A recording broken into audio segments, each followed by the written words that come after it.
we get into some of your all's individual questions towards the end, I do want to kind of give you the foundational knowledge for the Affordable Care Act, or ACA. There are a lot of pieces that people aren't familiar with if they've never had to interact with the Affordable Care Act before from a reporting standpoint. And I want to make sure that we kind of have that foundational knowledge down pat before we get into some more of the more convoluted pieces of it. So when it comes to ACA benefit status, right, well, you hear that over and over again, or you may read that if you've read through some Affordable Care Act documents or articles where you're trying to figure out, do I even need to report? So there's a few things we need to keep in mind and a few calculations that we need to do to even see if we need to report for the Affordable Care Act, because it doesn't apply to every single organization. So it's not straightforward like some of the other human resources or other IRS filings that you might have to do, where it says if you are, over 250, you have to make sure you file this report.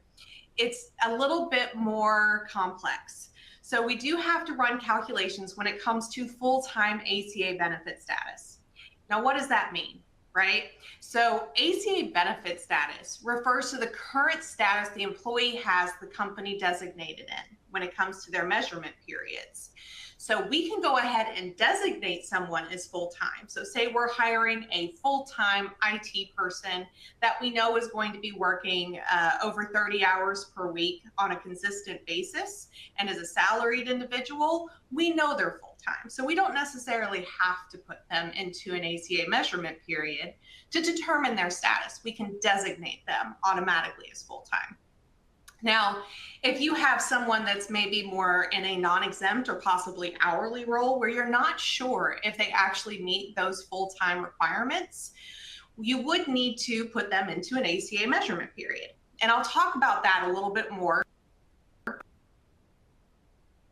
But when it comes to their ACA benefit status, what we're looking for in that ACA measurement period is essentially their weekly and their monthly totals of hours worked. So we are looking to see if they have worked 30 hours or more in a week on average throughout that measurement period time frame, or I should say, 130 hours or more worked per month in payroll for that average time frame in that measurement period. Now, I say or because they only need to have one apply to them in order for them to be considered full-time, because it does not have to be, they have to meet both requirements to have that ACA full-time benefit status. They only have to meet one. So if you have someone that maybe works part-time hours one week, say they work 28 hours, but the rest of the month it adds up to over 130, for that month they are going to be considered full-time for ACA purposes for reporting. If the employee is determined to be full-time per ACA regulations based off of that ACA benefit status calculation, medical coverage should be offered, or penalties could potentially be incurred from the IRS later on once they get around to auditing that particular calendar year's reporting. So let's dive a little bit further into what medical coverage we're talking about, right? So when we talk about medical coverage, we're talking about minimum essential coverage, minimum value, whether it's self-funded versus fully insured. So these are the three main things that we want to make sure we're keeping in mind with the Affordable Care Act. So you probably work with a broker to determine your benefits that you offer to your organization. And they already have preset calculations that they utilize with their particular providers like UHC or Aetna or Anthem or any of those, right? That will say these are MEC or MV certified plans, meaning they meet the Affordable Care Act standards for minimum essential coverage and minimum value. The Affordable Care Act does require for the minimum essential coverage that any insurance plan has to meet those requirements in order to become a certified plan or one that is qualified, a qualified offer of medical coverage. 5 states have also enacted their own MEC regulations that do mirror the federal regulations for the Affordable Care Act. And so if you have any employees within those particular states, which are California, Massachusetts, New Jersey, Rhode Island, and Vermont, along with the territory of Washington, D.C., then we need to make sure that we are doing not only reporting at a federal level, but we're also doing reporting at a state level as well. Minimum value is an employer-sponsored plan provides minimum value if it covers at least 60% of the total allowed cost of benefits that are expected to be incurred under the plan. So it has to have a specific percentage or premium amount that is actually covered underneath that plan in order to meet that minimum value standard or requirement. Now, the third piece, self-funded versus fully insured, obviously there are two different plan types that you can choose to offer your employees. And they have essentially two different administrative requirements on the employer's end. So most plans that employers offer are generally fully insured, meaning they are administered by the actual provider. Self-funded plans require reporting for all dependents enrolled on the 1095-C form, whereas fully insured plans do not. So if you have a self-funded plan where you're administering that in-house and you're having to do additional tracking and pieces for that, whether it's self-funded on your end or through a partnered group, you would have to make sure that you're actually doing additional reporting for the Affordable Care Act. Let the broker determine that MEC and MB standard for you. That is not something that you need to go through and calculate. That is something that they can verify with the providers for you. So that's not something that you actually have to do. So let's take a quick second and go into our next poll question, and then we will dive into ACA measurement periods. Just a little fun poll question here as we get ready for the holiday. What is the best Thanksgiving side dish, in your opinion? I know it's not my poll, but I'm going to vote for the mac and cheese. Just saying. Really? Wow. Stuffing. It's got to be stuffing. I think this is the single most important poll question we've asked in a webinar in quite a while. That's a good one. It's a heavy topic. We're trying to let them, do something fun in the middle. This will be a good one to see at the end what the results all look like. Absolutely. Okay. You want to continue, Mary? Absolutely. So we'll go ahead and dive into ACA measurement periods and the two different methods that are typically used for that. So when we talk about ACA measurement periods, we have to keep in mind that it's not just measurement periods. We're actually talking about three separate periods involved. So when we talk about periods, there's measurement period, there's the assessment period, and then there's the stability period. The measurement period is where we are tracking those hours worked that are entered into payroll, and we are calculating and tracking to see whether or not that employee actually meets that full-time benefit status designation that we talked about earlier. The assessment period is actually where you actually go through and verify all of those statuses, make sure it was calculated correctly, shop out your benefit plans, and then actually go through open enrollment. So there's multiple things that happen in that assessment period. And then the stability period is where that benefit plan is actually locked in for that employee. So the measurement period can go anywhere between 3 to 12 months, depending on if they're a new hire or a long-term person that has been with your organization for a while. The assessment period can go anywhere from 1 to 90 days. And then the stability period typically is in line with your calendar plan year. So if you have a full 12-month benefit plan year, it's going to go for that full 12 months. If you only have a 6-month benefit plan year, that stability period will be 6 months. Now, usually, best practice wise, we recommend that your measurement period align with your stability period length, just to make it easier for tracking purposes. For the assessment period, you can choose anywhere between that 1 and 90 days. But we want to make sure that we are giving ourselves enough time for that open enrollment timeframe as well, so that we can get the notices out and the offers of coverage out that we talked about before when it comes to medical coverage. So there are two different methods when we're talking about ACA periods and tracking. The first one is the monthly measurement period method. And that particular measurement period method is usually used for organizations that have very high turnover rates. I typically see monthly measurement periods used in like travel healthcare agencies or like retail operations. So they're not as commonly used throughout most organizations, but they definitely can be utilized in organizations that have quite a bit of turnover on a regular basis. This particular measurement method does not actually have a stability period. This measurement requires them to track and monitor those hours month over month. So it's literally each month as you go.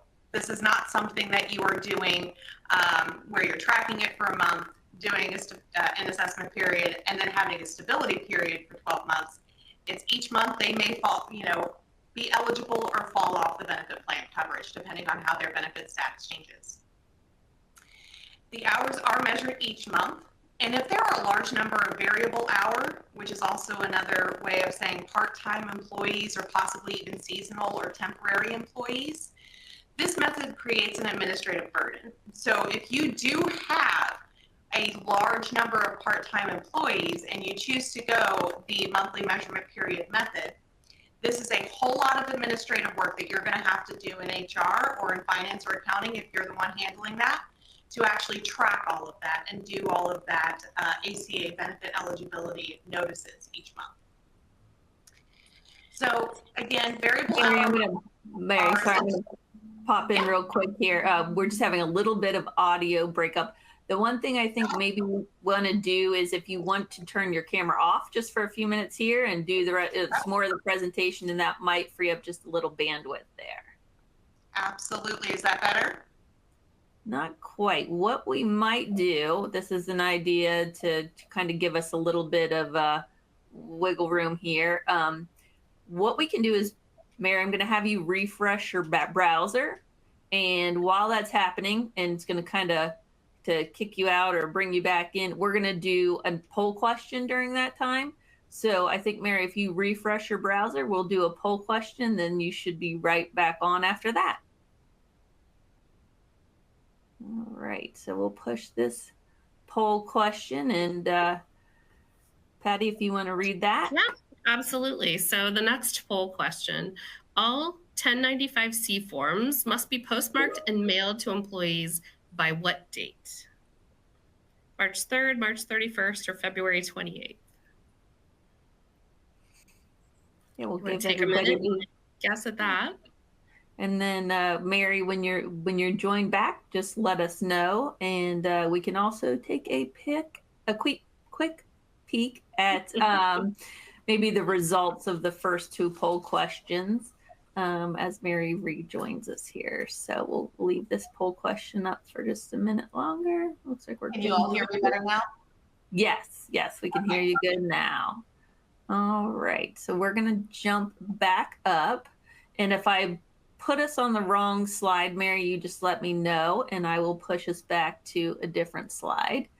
All right, so I'm putting us here. I can't swear if that's the right slide. Is that right, or are we on the next one? That's exactly where we left off. Okay. Perfect. So where did I start breaking up? Let me ask that follow-up question. It was probably like the last maybe 3 minutes that you were talking, maybe 2 or 3 minutes. Okay. What I was basically saying was that if you do have a large number of variable hour employees or part-time employees that may be seasonal or even temporary workers, this method will create an administrative burden for your HR or finance team that's tracking these ACA measurement periods, because they are going to have to calculate those ACA benefit status designations every single month and make sure that those benefit eligibility notices go out when you have somebody that's newly eligible. So just saying that we want to make sure that when we are picking our ACA measurement period method, that we are picking one that is going to make sense long-term from an administrative standpoint. The second measurement period method is the look-back measurement period method. This one is the one that is most commonly used, and each employee's hours are tracked and averaged over the measurement period, which can be as short as 3 months to as long as 12 months. So this is something where you actually have that being tracked over a much longer period of time. So you're only doing those calculations usually once or twice a year. An optional administration period can be applied within that assessment period. And although there is a maximum allowable administration period of 90 days, as a practical matter, employers typically choose between 30 and 60 days. Now, keep in mind that this does include open enrollment timeframe. So if you know that your staff have a history of needing to have extensions on their open enrollment, you may want to opt for that longer period of 90 days.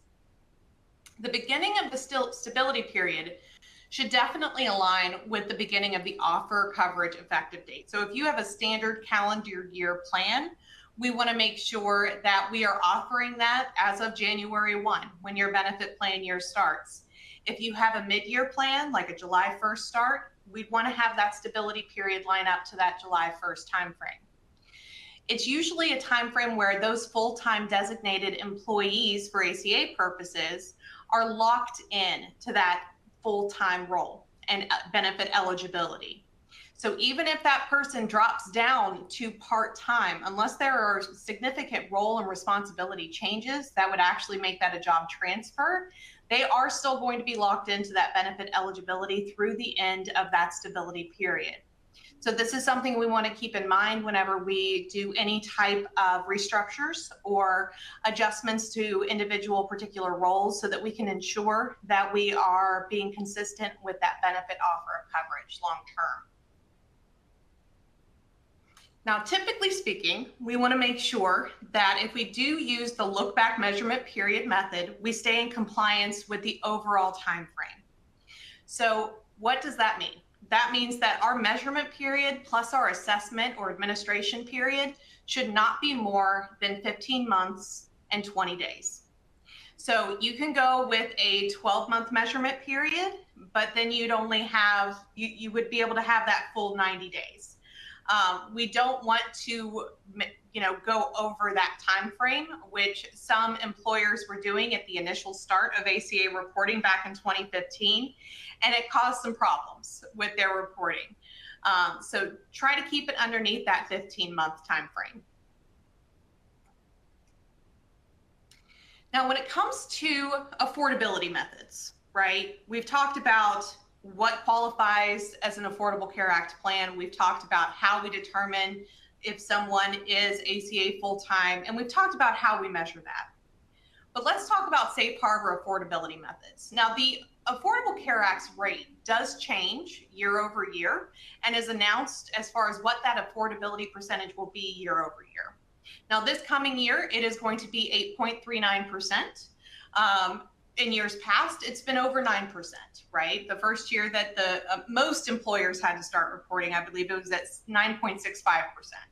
So it has dropped down quite a bit, percentage-wise, for the affordability standards. Now, when we report to the IRS, we need to have some way of showing that the coverage that we offered was in fact affordable.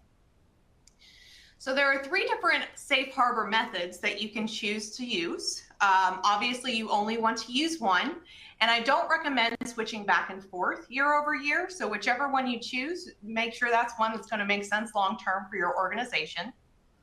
The first is federal poverty level. Based on an employee's annual household income, which is a function of that employee's household size and is adjusted on an annual basis. And each year, Health and Human Services will publish the annual federal poverty level for that particular rate. For the 2024 tax year, as an example, the mainland federal poverty level for a household size of 1 is $15,060. So if we were wanting to calculate how much our affordability rate would be, we would take that $15,060 and multiply that by that 8.39% and then divide that by 12 so we can get that monthly premium cost. If our plan is less than that $105.30, then we are going to be considered affordable. If it's more than that each month for what the employee is actually paying out for their portion of the benefit plan, our plan would not be considered affordable per the federal poverty level safe harbor method. Now, this is the hardest one, quite frankly, to qualify for. when it comes to affordability calculations. So keep that in mind. If you have a more robust benefit package with higher rates, you'd probably be better off going with one of the other two calculation methods rather than going with federal poverty level. Now, the second way or method to calculate safe harbor affordability is the prior year's W-2 wages. You would take your W-2 box 1 wages multiplied by 8.39% with an adjustment for any partial year coverage or for the full 12 months to determine if that person's salary amount based off of their prior year's W-2 wages would actually calculate as affordable or not. So say if you do the formula with that person's last year's salary and you see that that individual is coming in at, I don't know, say $150, but your plan is only $112 every month, then it would meet the safe harbor affordability requirements for prior year's W-2 wages. Now for rate of pay, this is the third method that you can use for this, and this is the most commonly used version. And this formula does vary for salaried versus hourly employees, and I'd be happy to share that formula with you. But the formula is very similar to prior year's W-2 wages, except you're using that rate of pay, calculating that out into a monthly amount based off of how many hours they typically work. And you do that multiplication by that 8.39% affordability rate to see whether or not the plan coverage offered is actually affordable for that individual. So we're talking about all of these different methods, right? And I just want to bring up one quick point when it comes to, do I need to actually report for all of this, right? Do I actually need to report for the Affordable Care Act? And we need to keep in mind that we have to be looking at last year's numbers to determine whether or not we are an applicable large employer group, which we're going to dive into a little bit later. But just keep that in mind. We're going to dive into that in a little bit more detail. Now, once we go through all of that to determine whether or not we need to report, we're going to have to actually fill out these forms if we do in fact need to report. So I just want to cover the 1095-C form itself. Now, if you are self-funded and have less than 50 employees, you would actually be using the 1095-B form, not the C. B as in boy, not C as in cat. But this is the individual employee reporting that we keep talking about. This is the form that goes out to all of the employees, as well as goes out to the IRS with your e-filed package. Now, part 1 really just consists of all of the employees' personal data and as the employer's data for FEI reporting and things like that. Now, one thing we want to keep in mind with part 1 data, we want to make sure we're using that individual's legal name, because the IRS will automatically run it through their system to make sure there's a tax identification number and name match. So their social security number or tax ID number compared to their name. So if you have somebody, just as an example, that goes by Katie in the office, but her first name is actually Catherine, we want to make sure we're putting Catherine on the form, because otherwise you're going to get some error notices when it comes to your e-filed package to the IRS. Now, part 2 on lines 14, 15, and 16 is where we're actually using various codes going to be able to tell the IRS whether or not that person was employed within that month, whether or not that person was offered coverage within that month, and whether or not they chose to waive or enroll. So by using different combinations of codes that the IRS has given us, we can very clearly spell out on the form in lines 14 through 16 whether or not someone was offered coverage. Now, just as an example, if we had, say, Patty that started as a new hire in February of 2024, January on line 14 would very clearly show that she was a 1H employee, meaning she was not employed any day. Or there was no offer of coverage within any day of that month. And then line 16 would show 2A, which says she is not employed any day within that month. So by showing 1H in line 14 and 2A in line 16, we're saying this person was not employed in that month during that year. Now, once she started in February, she's actually starting in a full-time role, but maybe her benefits don't actually kick in until the first day of the month following.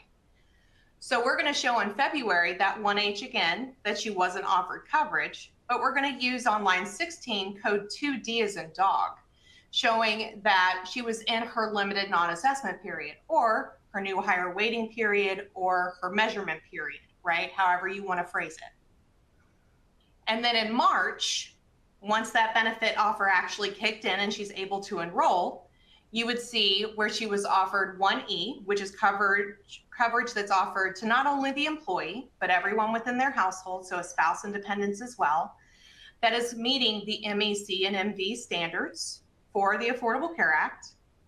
Line 15 would show how much her premium cost would have been to enroll at the employee-only level of coverage on line 15. And that's a key thing to keep in mind. We're not reporting based off of which level of coverage they chose to enroll in. We're putting in the dollar amount for employee-only level cost.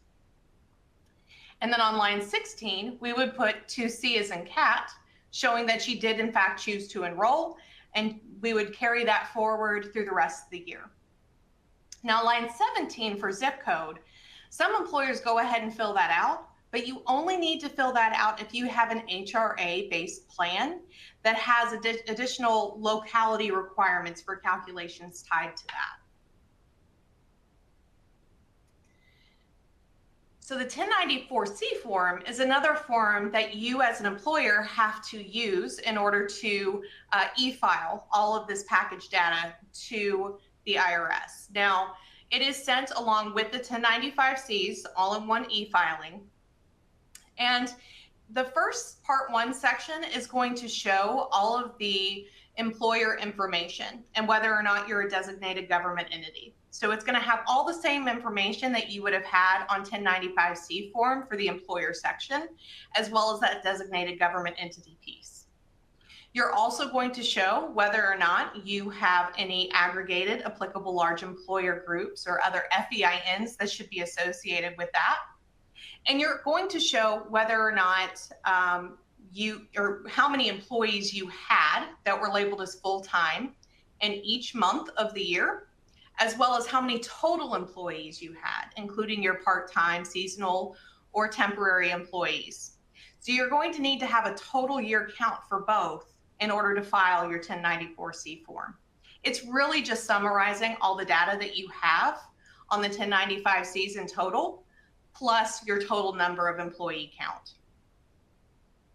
Now, as you can see on the 1095-C and the 1094-C up on the top right-hand corner, it does show a little box that says corrected. So just keep in mind that you can always submit corrected forms if needed. So if you were to get an error message that says there is a tax identification mismatch, or if you were to get an error message, saying that there was some sort of verification needed, you can always verify that, correct the data, and then resubmit it. Or if you find out later on, after you've actually sent that out to employees, and say you have an employee that calls back and says, hey, it's saying that I didn't enroll in coverage, but I did, right? You can always send back in a corrected form to the IRS just for one form and show that that particular individual did in fact enroll in coverage. Now, whenever you file any corrected 1095-Cs, you do also have to file a corrected 1094-C and mark that this is the authoritative transmittal, meaning this is the one that you want to use for record moving forward. Now, here's just a quick screenshot of some of the 1095-C codes that you can use on lines 14 and 16. They are listed in detail in the instructions from the IRS for the 1095-C form. This just really shows you that there are kind of an infinite number of combinations that you can use to really get the point across to the IRS as to whether or not that person chose to enroll or actually chose to push that forward.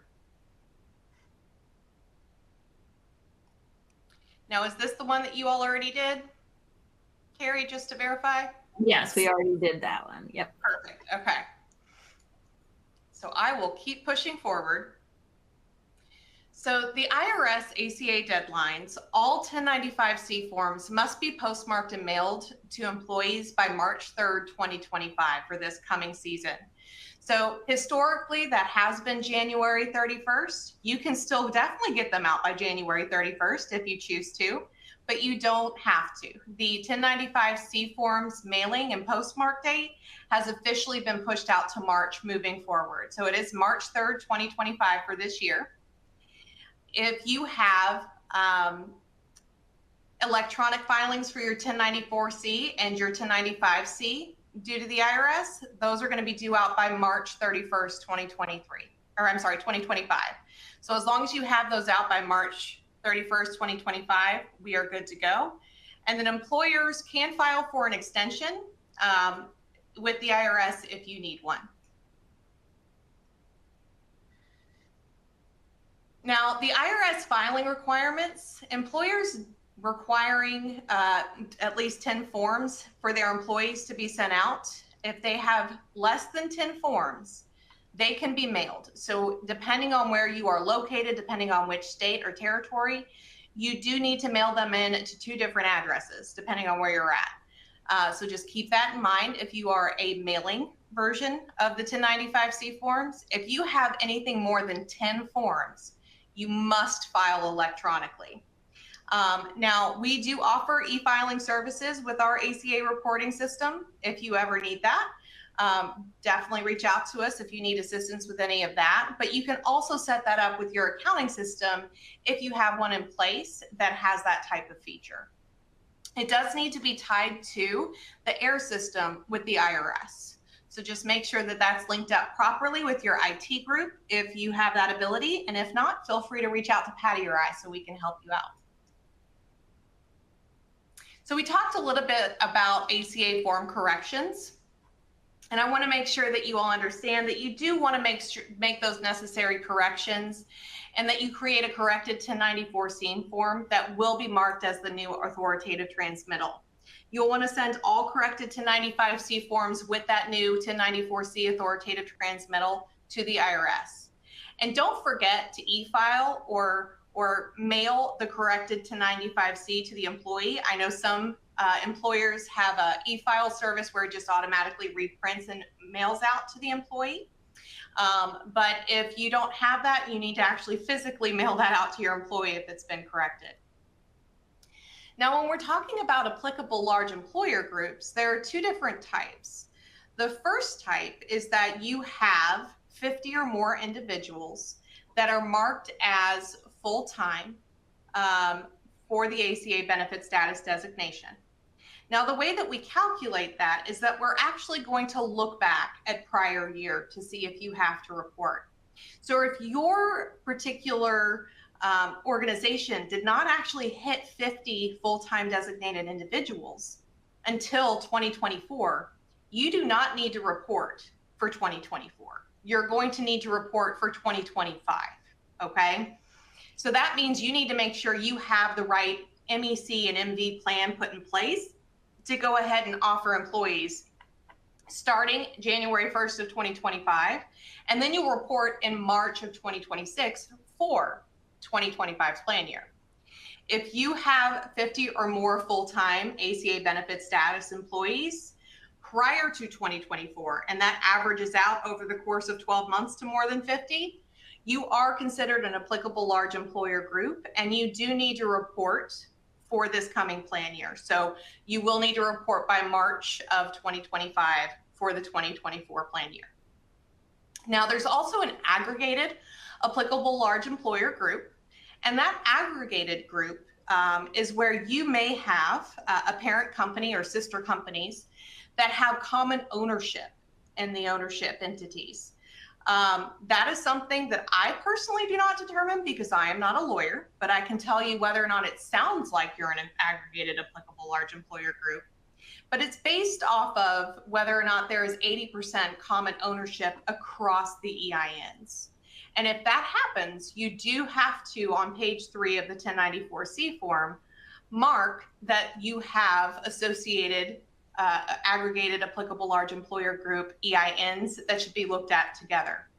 So say you have one particular group that's at 65 full-time ACA benefit status employees, but the other 3 EINs only have 5 to 10 people. You still have to report for each one of those EINs, because as an aggregated applicable large employer group, you do have to report together. So all of this comes down to, honestly, trying to avoid IRS penalties, right? None of us want to get an employer shared responsibility notice in the mail from the IRS when it comes to the Affordable Care Act. There are 2 different penalty types that you could potentially occur with the IRS penalties. The first one is in section 4980HA of the code. And this penalty is issued to applicable large employer groups, or ALEs, that fail to offer that MEC coverage to at least 95% of their full-time employees and their dependents, and are expected to be $2,900 per employee fee-wise or fine-wise, or to break that out into a monthly cost, $241.67 a month for the 2025 reporting year. So you would have to multiply that out to determine how many of your employees were in fact not offered coverage. The assessed amount will deduct 30 full-time employees from the total number, but that is a very steep penalty to pay, because whether you offered it to half the employees or not, the IRS doesn't care. If you don't offer it to at least 95%, that assessed penalty will come through for every single employee, deducting those 30 full-time employees from the total number. Now, the second penalty type is 4980HB section penalty, and this is issued per each employee that receives a premium tax credit or subsidy from a state or a federal ACA marketplace. When they go to the exchange, they are entering into that system that they are not being offered coverage that meets minimum essential coverage, minimum value, or affordability standards. Now, whether that's true or not, that's what they're certifying on their end when they go to the ACA Marketplace exchange. So if they do get approved for a premium tax credit or subsidy, you may get an employer shared responsibility notice for the 4980HB penalty. If you do, for 2025's reporting year, it's expected to be $4,350 per employee for that year, or $362.50 a month for those particular employees. Now, both of these penalty types are not final. You can always respond back to the IRS and show them the documentation where, yes, we did in fact offer coverage to 95% of the employees, or we did in fact offer the affordable coverage that met the MEC and MV standards for that particular employee, and here's their waiver form where they chose to waive it. If that happens and you respond in the time frame the IRS specifies on that notice, it can be waived. And we've helped quite a few of our clients go through that process and actually get those fines either waived fully or reduced quite a bit. So these penalty notices, just so that you're aware, are something that is automatically triggered through the IRS's system. They are going through and automatically in their software program vetting how many W-2s you issued in that calendar year compared to how many 1095-C forms you're issuing in that same calendar year. So if you have a discrepancy there, the system will automatically kick it over to an auditor to issue out a notice. So these are things that we want to keep a very close eye on. The IRS is still behind in their auditing right now. So they are just now at 2021 for their auditing from the notices that I've seen come in recently from clients. So keep that in mind, is that they're still 2 to 3 years behind in their auditing right now for any of these ESRP notices. So I hope that helps when it comes to the foundational pieces of the Affordable Care Act to figure out whether or not you need to report, as well as the safe harbor affordability methods and affordability calculations. Does anyone have any questions that I can help answer? Mary, we have many questions for you. Wonderful. Let me see if I can get through most of these in the time that we have remaining. There were quite a few questions related specifically to schools, school employees, and kind of the whole academia section. So are there special rules that you might want to cover on a high level? I can go into the specific questions, but talking specifically about measurement periods for academic individuals and employees, and part-time school employees as well. Absolutely. So when it comes to reviewing Affordable Care Act processes for academic or educational institutions, obviously you guys are a little bit special because you don't necessarily go year round. You may have a professor that only teaches 6 months out of the year, or you might be a grade school level type of institution that has a summer break, right? So it's not as consistent as, say, a full-time, finance operation. There is a time frame where you can essentially be tracking that individual to maintain their eligibility for their benefits. So if they are not a full-time designated individual, they are part-time, and they are gone, and then they get rehired, there is a 26-week period where we actually track to see whether or not they maintain their previous status, or if they are essentially put back into a new higher measurement waiting period, right, or measurement period. So there are some specialties when it comes to educational institutions, and I can definitely try to answer more specific questions one-off online, but there are a few additional rules when it comes to educational institutions. That's what I was guessing, that it was pretty specific. So I wanted to make sure that I kind of encompassed all of those. There was a question about if you had a cheat sheet for all those awesome codes that you shared, and I just want to make sure everybody is aware there's a resource section that has a copy of the slides here as part of this presentation. And then, Mary did kind of have her own little cheat sheet on one of the slides that she had. So I think that will suffice for the individual that was asking that question. Yes, and they are also on, if you go to the IRS's website and download the instructions for the 1095 and 1094C forms, it has all of them listed there as well for lines 14 and line 16. So you can absolutely pull it from there too. But yes, you can go to the resources page, or you can go to the IRS's website to actually download those instructions. But if you have more specific one-off questions about a particular code, I can definitely try to answer those for you. Perfect. How do you manage employees who are part-time that may meet the hours of ACA 1 month and then the next month they're not? So for that particular situation, I'm going to assume that we're using a look-back measurement period where we're tracking them for a period of about 12 months. And if that's the case, it's going to be how they average out for that full 12-month cycle for that measurement period.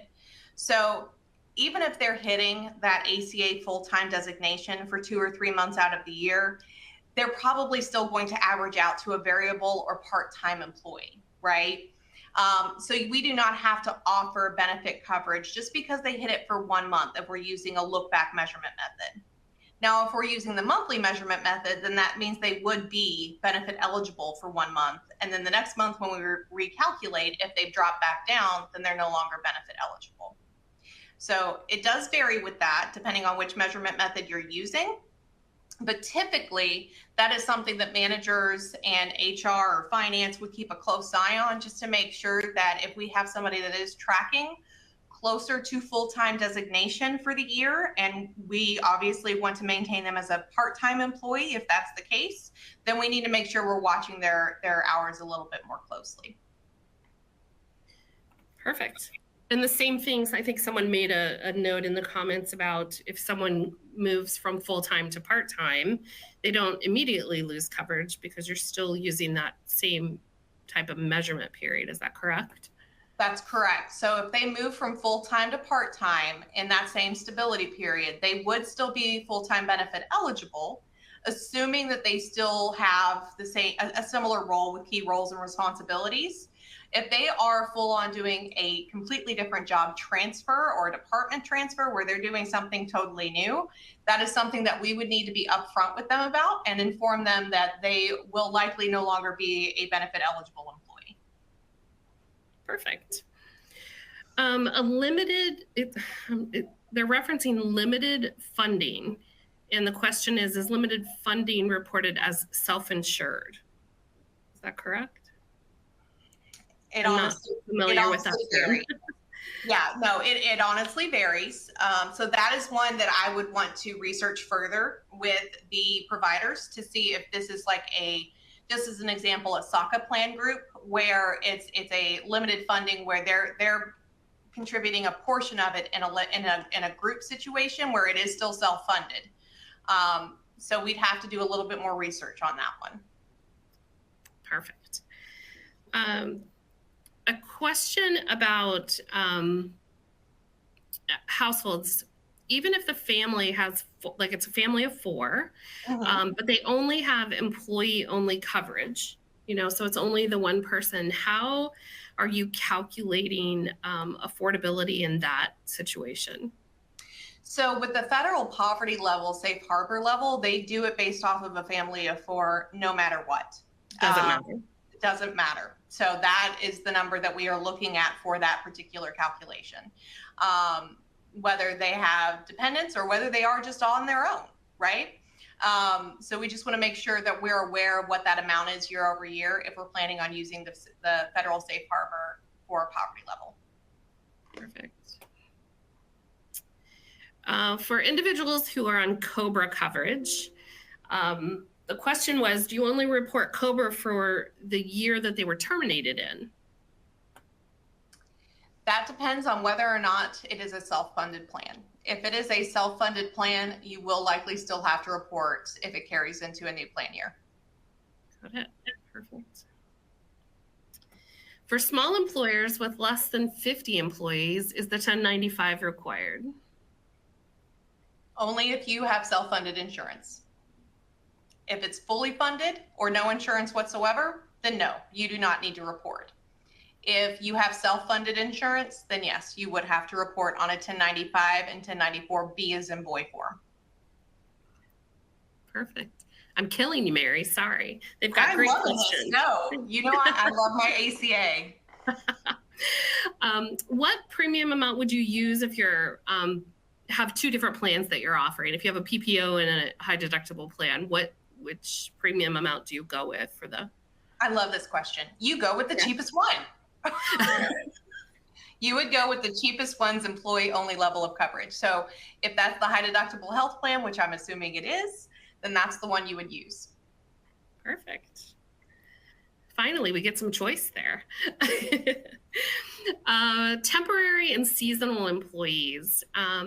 If they work full time, do they have to be counted in the 1094 numbers?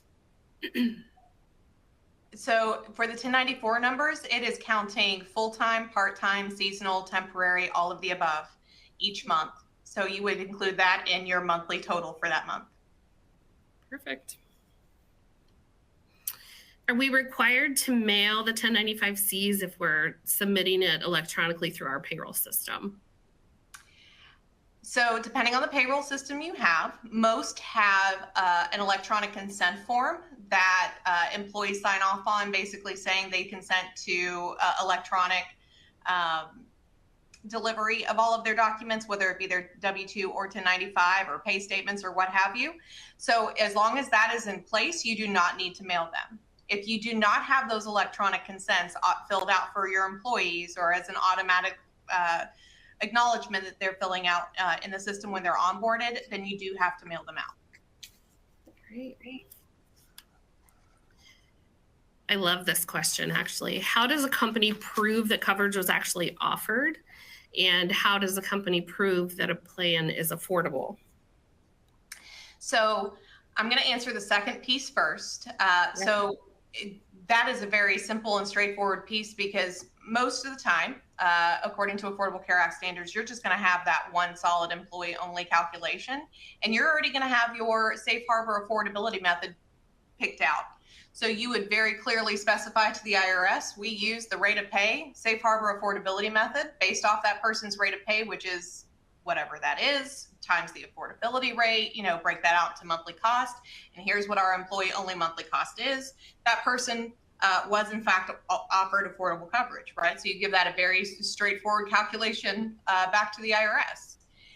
For proving that you offered coverage, and this is a key piece, we want to make sure that we have waiver forms filled out every single year. Now, there are two ways of going about this. If you have an active open enrollment, you're getting those waiver forms whether you're using a system or you're doing it manually on paper, no matter what. If you have a passive open enrollment, you have to make sure that you are sending notifications out from your system, at least 5 notifications out to that employee so that they are aware that open enrollment has occurred.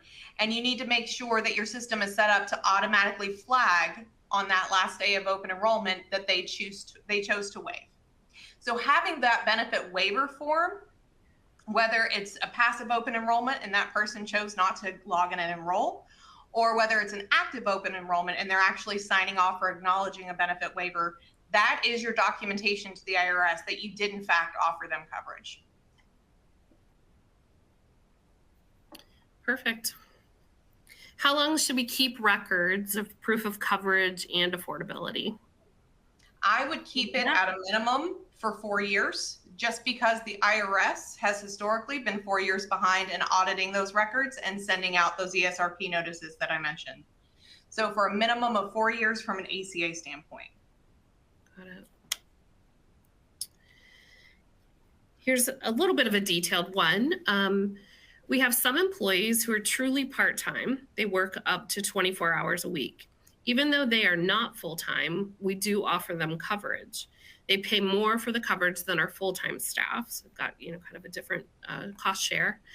How do we code this on line 1095 to ensure that we don't get a 490 HB, 4980 HB penalty? Sorry. So you would mark that on on line 14 to show that they were a part-time individual. And you can even do it on line 16 as well with the particular coding. So it's going to depend more so on whether they're actually part-time and benefit eligible, or if there's a little bit more to it than that, which I've had some more in-depth conversations with some clients where it's a bit more than just, hey, they're a part-time person. If that's the case, where it's just a standard part-time worker, on line 14, we're probably going to use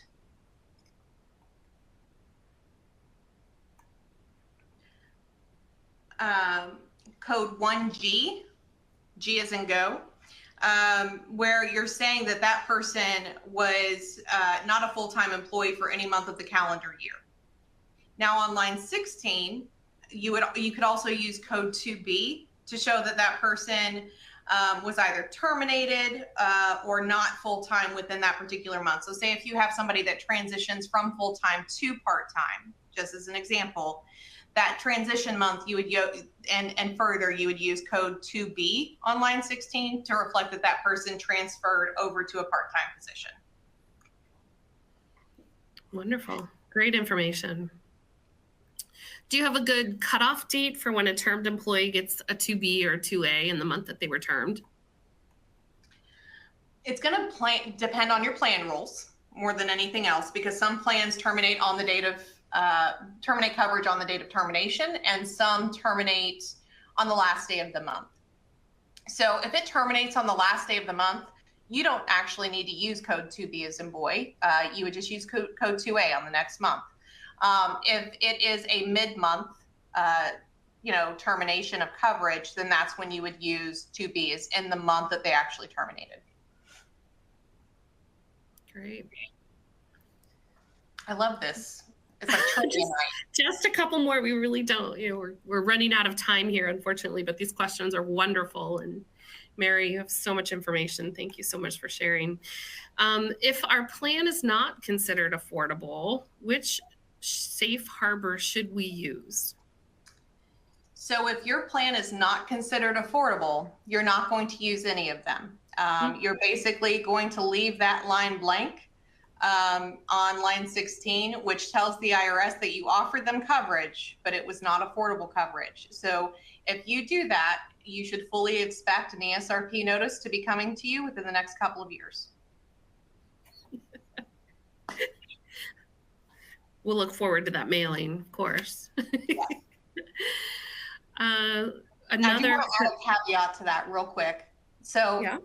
If you're offering an affordable plan, but maybe it doesn't offer minimum essential coverage or minimum value coverage, there are other codes you could use. But we want to make sure, if we're wanting to avoid those ESRP notices, it's affordable. So just putting that on there.